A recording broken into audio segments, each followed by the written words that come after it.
Welcome to the Alcove. I'm Mark Malero. My guest today is Porochista Khakpour.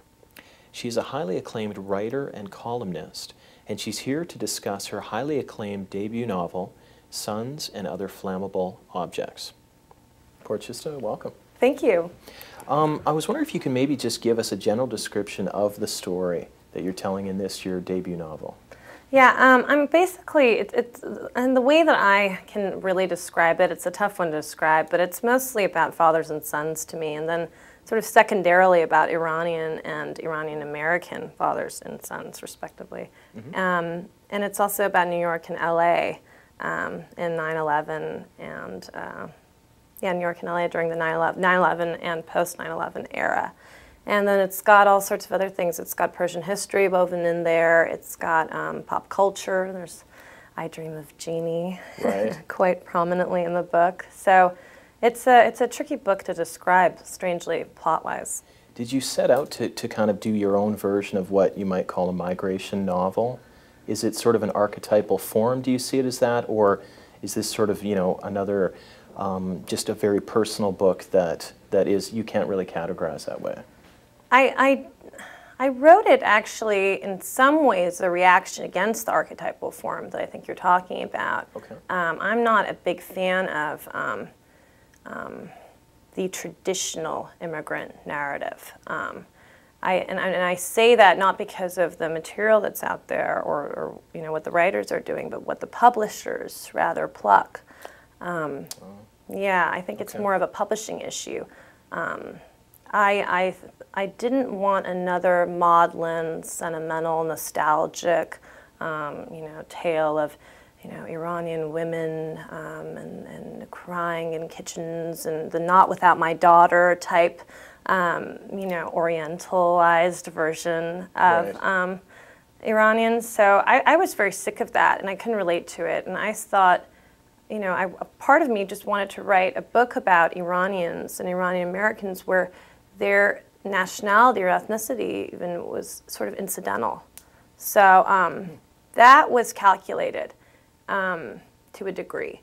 Then I just, you know, when you get to the point when you want to write your first novel, they often tend to be autobiographical, I think. I was just going to ask that. Yeah. I mean, in terms of your own experience, how much does this book maybe mirror that, or is this a totally different take? In terms of my own experience, you know, my father and my relationship with my father was like a muse, you could say. Okay. So definitely that figured in there. I was always very resistant to that too. When I was in graduate school at the Johns Hopkins writing seminars, I mean, they were always trying to get us to do, they were in that write what you know phase. Okay. Not even the write what you want to know, but write what you know. Your own experience. Yeah, so it was, you know, at that point, I think psychological realism was very much in vogue. It always sort of is, but it was having a bigger moment then. And so I was being pushed to, like, write what I knew, or so they thought. But I didn't want to write that. I was very resistant to that. I was writing sort of, you know, math and science, almost sci-fi-ish, you know, chaos theory, metafiction, you know. Okay. And so that was exciting me. I had a tale to tell, but I don't know if part of it was cultural, if I wasn't ready to tell it, or I felt my family wouldn't react well to it. Finally, when it came time to actually sit with a novel, the idea of writing a novel, I decided, why not? You know, I'll tell a version of a story that's close to me. Right. And I thought, you know, it'll never get published. I'll toss this out, and it'll just be a first go. But it'd be a bit of a departure from your own experience. Yes, exactly. Okay. So I was wondering as well, in terms of your idea of some of the themes of the book, there's a lot of aspects of the Farsi language and of Iranian culture that I think a Western audience would find, to be honest, educational.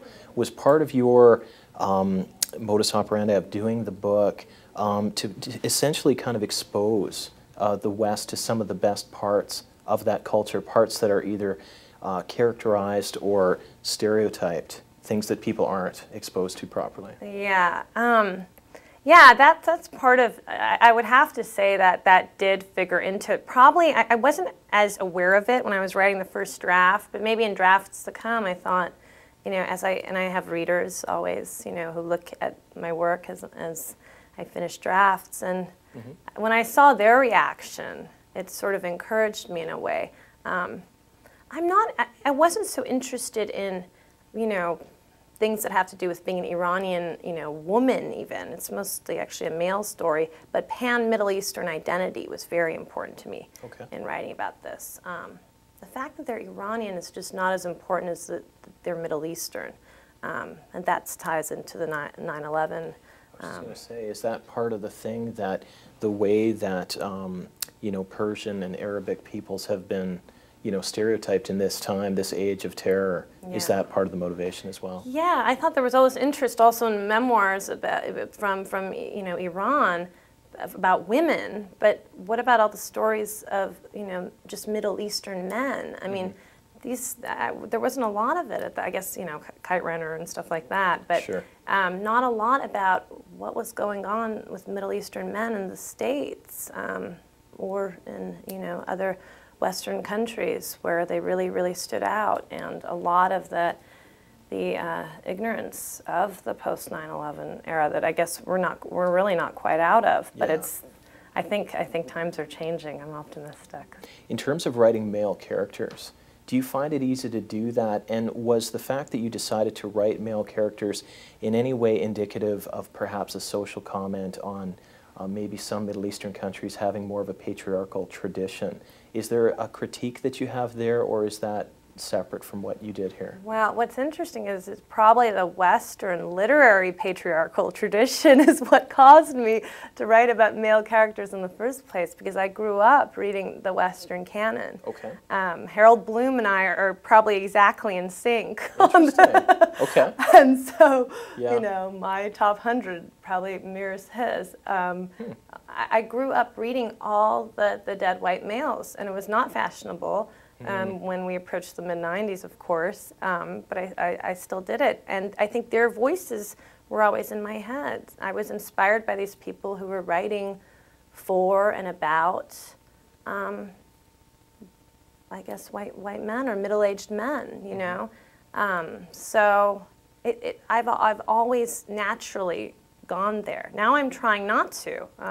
I want to, you know, experiment. I've never really focused on female characters. So this second book that I'm working on is I'm trying to focus on younger women just to try it, but it's a challenge. Is there something that you find compelling about writing male characters that perhaps it's a unique challenge? Like, I was curious about your writing process when I was reading the book, because do you tend to write sort of from the inside out or go more from the outside in? Do you sort of start with a theme or a story and then, you know, create characters to illustrate that? Or do you start with sort of fleshed out characters and then create scenarios? Right. I start writing from the sentences, from voice. It's all, I guess I would, like many people who learn English as a second language, I'm a language writer, I think, and the sounds of words appeal to me, and the sentences. So the first sentence that you see in the novel now, or even the first few paragraphs, are the ones that I actually literally wrote. I never rewrote those. Thank God they made it. But it started from just the rhythm of that first sentence, and then that set a maximalist tone for the book, actually. And the style was was where I really started from. The characters all emerged out of that, and probably the aspect that I focused on the least was the plot, because for me, I take narrative arc a little bit for granted. I would hope that in any story that you tell that's from the heart or from your core, that you know, the narrative arc just floats to the top organically. Do you think part of that is sort of a postmodern phenomenon as well, that people aren't necessarily in love with the structure like they used to be, that it's about finding particular points of interest or just character development that people find fascinating? Yeah, I wonder, because I sometimes think, you know, things are more traditional and more conventional than ever, you know. It goes in waves. It wasn't like that, you know, maybe, you know, 7 years ago or something like that. But in the last few years, things felt a little conservative. And the novel is already a very conservative form. I mean, there is not a lot you can do with the novel. You have a beginning, middle, end. You have an arc. You have characters. You have theme. You can't, there's very few, like maybe House of Leaves, or, sure. Okay. Sure. That really have managed to get out of that. I find that very exciting. I find that writers forget to think of themselves as artists sometimes. Okay. And they get so caught up in, they sort of almost become like storytellers the way that filmmakers consider themselves storytellers. Okay. But I wonder why we sometimes don't think of ourselves the way visual artists think of themselves. Why we don't literally think about the brush strokes, the sentences. Right. Every time I start talking about sentences, even with either talking to a university setting or certain interviews, people just seem glazed over because it's just not doesn't seem sexy somehow. But But it seems to to me, be, it seems to be a particular fascination with you. Yeah. Some of the very precise language and precise phrases Yeah. that you're trying to say something with. Right. Yeah. I think it's legitimate. I hope it's legitimate. I think that luckily, people did appreciate that about my novel, and I hope people would be open-minded with other people's novels too, especially immigrants and especially people of color. Yeah.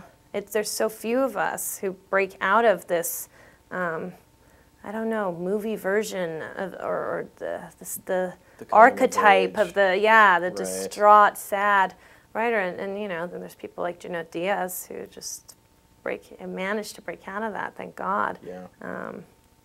It's great. I'm wondering as well, I mean, how current on sort of the state of Iran are you in right now? Like, do you travel there a lot? Have you been there recently? And do you follow the political situation with Ahmadinejad and the fact that things are getting a little bit elevated politically? How do you look at that as someone that was mostly raised in America? Yeah, I don't travel back there, to answer the first part of your question. It's not really, never. I've never, I was born there, and then we left around when I was 3, Okay. at the advent of the Iran-Iraq War. And my family never even had that as an option. They were maybe a little alarmist about it. But, that was, Tehrangelis, had a very royalist vibe, and so everybody always felt like you couldn't really go back. So my father only recently did for the first time last month. So, and I do keep up with the political situation in a big way. I had to even.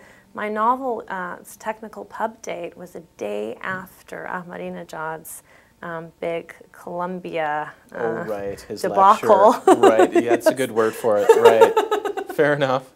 So it was very, I was watching the news. Iran was in the news consistently this summer, leading up to my book coming out in a big way, and I was like, wow, this is scary. And then the whole Ahmadinejad thing happened, and suddenly every Q&A I had after a reading was all about Ahmadinejad. Right. And it would just be questions like, so, Ahmadinejad. And it would be a pause. And they I would just just be expected like, a comment. yeah, okay. And so it went from, in the beginning I was like very sincerely trying to explain him in a way to Americans, and then I would say, but please know, I probably feel about him the way you do. We're all bewildered here. Right. And then, eventually I got so sick of the questions that I would just be like, Ahmadinejad, I don't know, I didn't date him. I can't give you any other, right. Because it was like people were trying to, they were grasping for any Iranian to explain this completely, So out there. You got boxed into that. Do you feel that that your home country is a bit foreign to you because you haven't been able to go back? I mean, is there sort of a fascination with that? That again, obviously, there's a lot of ignorance about Iran in the West. A lot of people don't realize how highly educated the population is, and that there's a certain regime in power. But in fact, as I say, it's highly educated, and there's a lot of cosmopolitan elements to the country, and very few people seem to appreciate that. Right. It seems like people who are a little bit older do, who can remember the 70s, very well. People my age who were born in the late 70s really just have no idea. Iran, Iraq, it's strangely they're more ignorant. But when I'm around people who remember, you know, that very, the moment before, pre-Islamic Revolution, then yeah, they understand it. And it's you know, it is hard to explain. Iran is a very unique case. I mean, I don't think even in Southern California, I don't think they even recognize Iran as a proper immigrant group yet. Because there was always this idea that Iranians would go back to Iran, that Iranians even perpetuated. Like right after the revolution? Yeah. Oh, that, okay. or, you know, after a few years in the States, things would go back to normal, you know, in Iran. It was just a temporary. Exactly, just a little blip. Right, yeah. You know, well, I think it was just really hard for people to understand how on earth could this country that was, you know, really, really on the rise in a big way go back to almost a medieval period.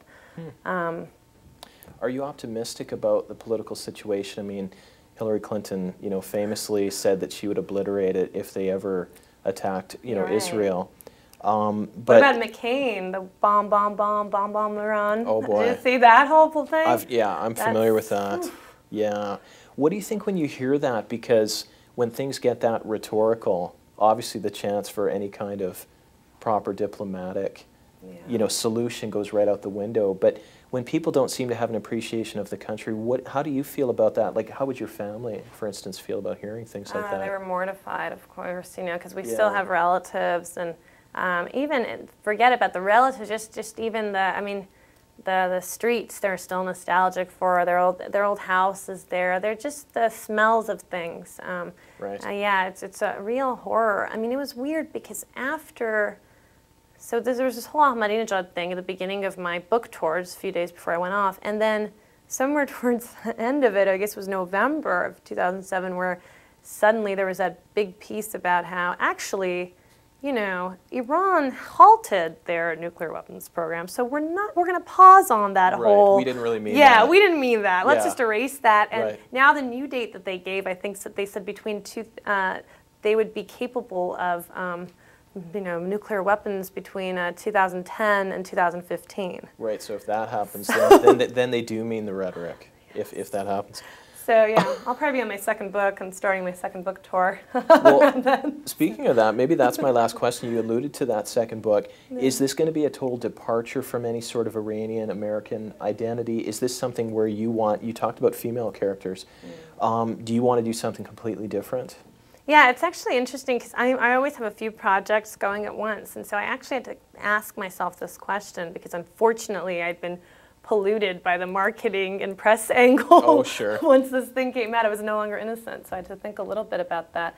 But what I'm actually working on is on the one hand, I'm working on a short story collection that's all about Iranian Americans, Iranian immigrants, and would these be all your stories, or you're editing that, or? It's all my stories. Okay. Yeah, short story collection. Yeah, okay.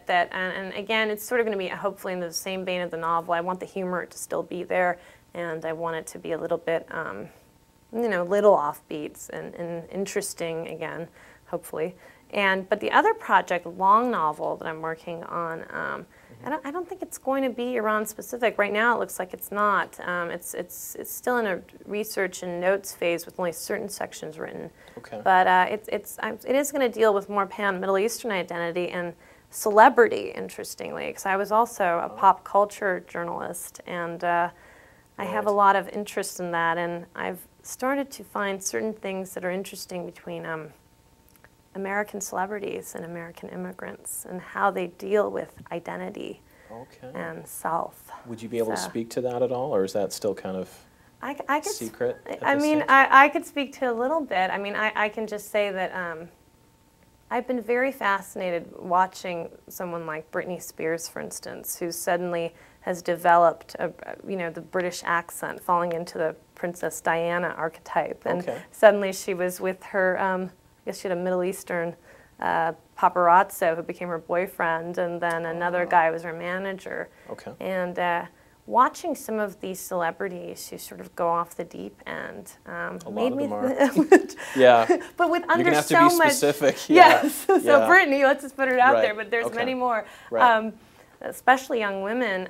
It really made me think of how a lot of immigrants, and specifically, I guess, Iranian American immigrants who came to this country with some money, with some sense of entitlement, and the idea of sort of having to gather yourself and figure out who you are and how you want to present yourself to the world.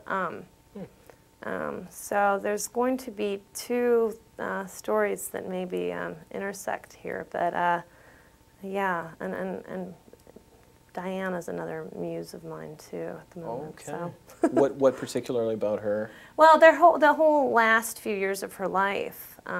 Sort of post-divorce? Yeah, exactly. Okay. And a lot of the renderings of her have fascinated me, her sort of loneliness. I didn't know, for instance, that in the press they also, like Britney Spears, they also thought a lot about, they talked a lot about her having borderline personality or bipolar or something else. There was a lot of, again, I don't want to say anything libelous, but this is out there in the press. Sure. There's a lot of speculation about things like that, which the feeling was a misunderstanding of what was really going on with her, and her very sort of her gravitation to the other. Yeah, you sound like you're fascinated by the pressure that, yes. that creates yes. the behavior. That's right. That's okay. right. Yeah, and Yeah.